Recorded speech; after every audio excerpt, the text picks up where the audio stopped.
अरविंद जी, आपसे मैं थोड़ा सा समझूंगी, अगर विवाह से संबंधित दिक्कत है, संतान से संबंधित दिक्कत है, या फिर नौकरी का तो प्रतीक जी हमें बता ही चुके हैं, या फिर धन से संबंधित दिक्कत है, तो क्या करें? देखिए, विवाह से संबंधित दिक्कत है तो इस भूमंडल में यदि किसी भी कन्या ने पूजा की है उत्तम वर और घर प्राप्ति के लिए, तो माँ गौरी की उपासना की है। कहा गया है कि पूज पुनि पुनि, माँ भगवती की पूजा जो है माँ सीता ने की है। तो जो कुंवारी कन्याएं हैं वो माँ गौरी का पूजन करें, निश्चित रूप से उनको अच्छा घर और अच्छा वर प्राप्त होगा।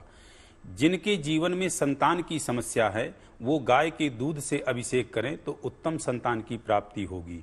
दूध जल मिश्रित शर्करा यानी चीनी से अभिषेक करें तो जड़ बुद्धि निर्मित होगी। जो विद्यार्थी शिक्षा के क्षेत्र में कमजोर हैं, उनका जो बहुत अच्छा जो कॉम्पिटिटिव एग्जाम को नहीं क्रॉस कर पा रहे हैं, तो वो इस प्रकार से अभिषेक करें, निश्चित रूप से उनको सफलता मिलेगी।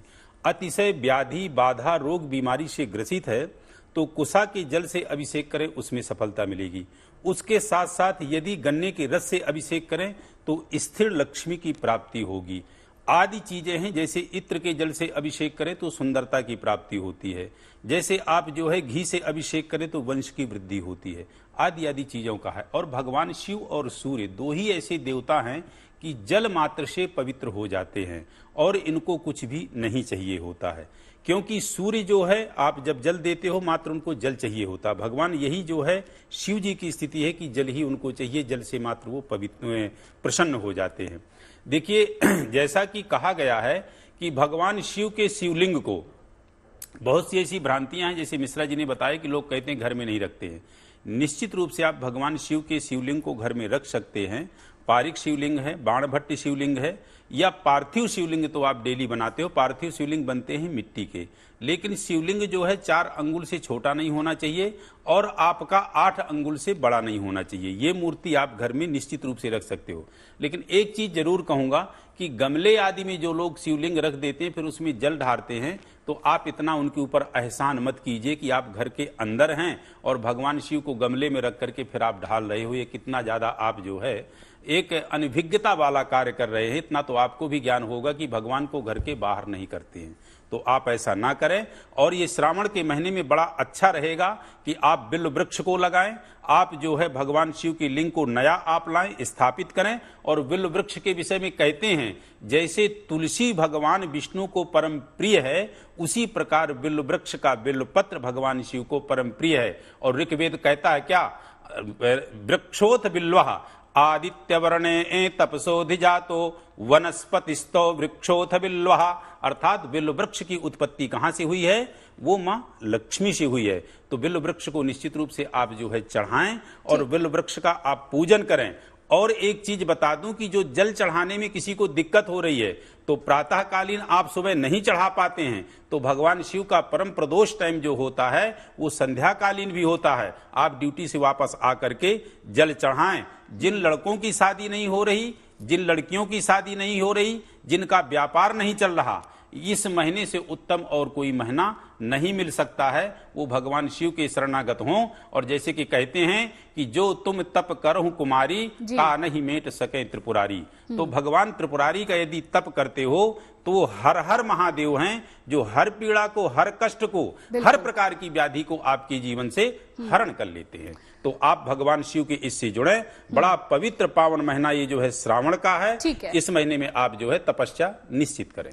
बिल्कुल आचार्य जी, कई सारी चीजों को हमने समझ लिया है, लेकिन उपवास बहुत सारे लोग रखते हैं। उपवास के क्या नियम हैं, उसके बारे में थोड़ा बताइए। देखिए, सबसे पहले भगवान शिव की आराधना अगर करना है, आप व्रत कर रहे हैं, व्रत का तात्पर्य ये नहीं होता है। व्रत का तात्पर्य एक मन के अंदर संकल्प मुझे ले लेना है। कोई भी संकल्प लिया जा सकता है कि मान लिया जाए कि आप बहुत नशा करते हैं। जनरली ऐसा लोग करते भी हैं कि श्रावण में जो लोग नशा छोड़ दिया करते हैं, एक प्रकार का ये व्रत ही है, इसको ध्यान रखिएगा।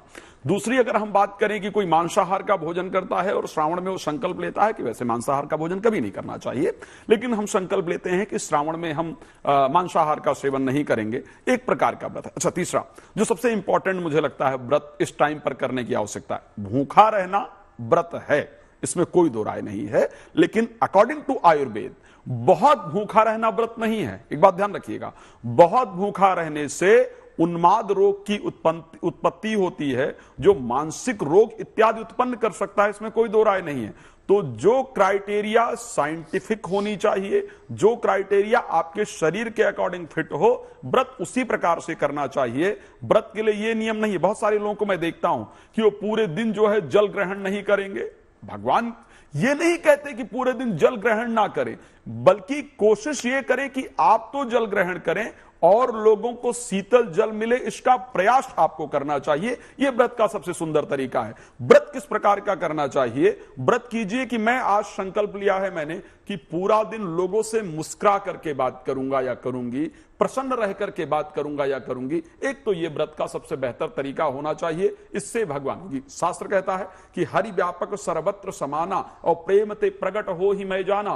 परमात्मा कब प्रकट होता है?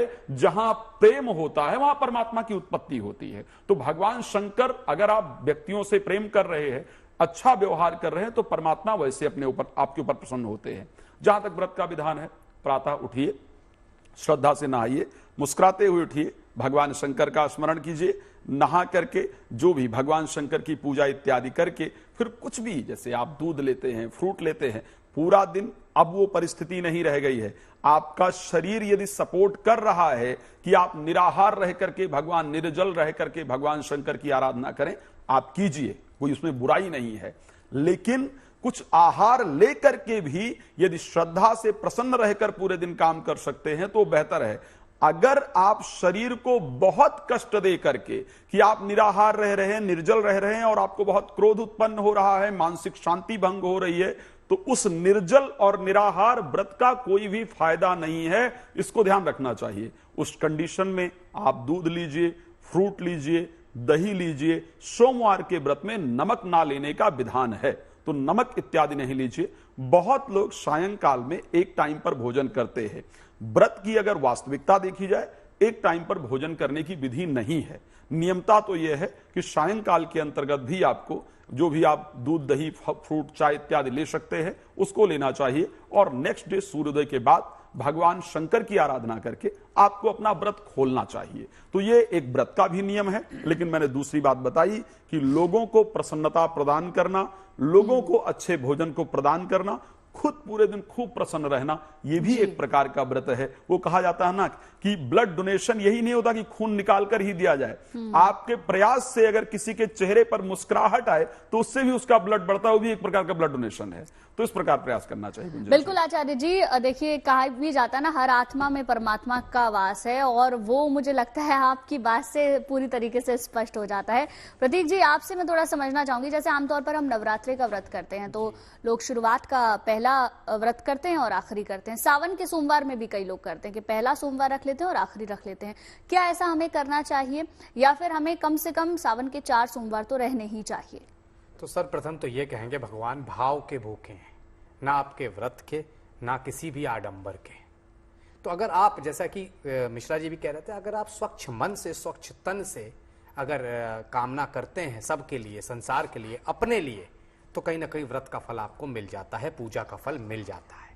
अब दूसरी बात, पहला और चौथा या पहला या पांचवा, ये चलन पिछले 10 सालों में ही शुरू हुआ है। नवरात्र में होता है, उसकी वजह है वो नवरात्रि में कई बार बता चुके हैं, फिर आगे भी बताएंगे। लेकिन मैंने सावन में ऐसा नहीं सुना और ना कभी देखा। पिछले 10 सालों से ये परंपरा शुरू हुई है।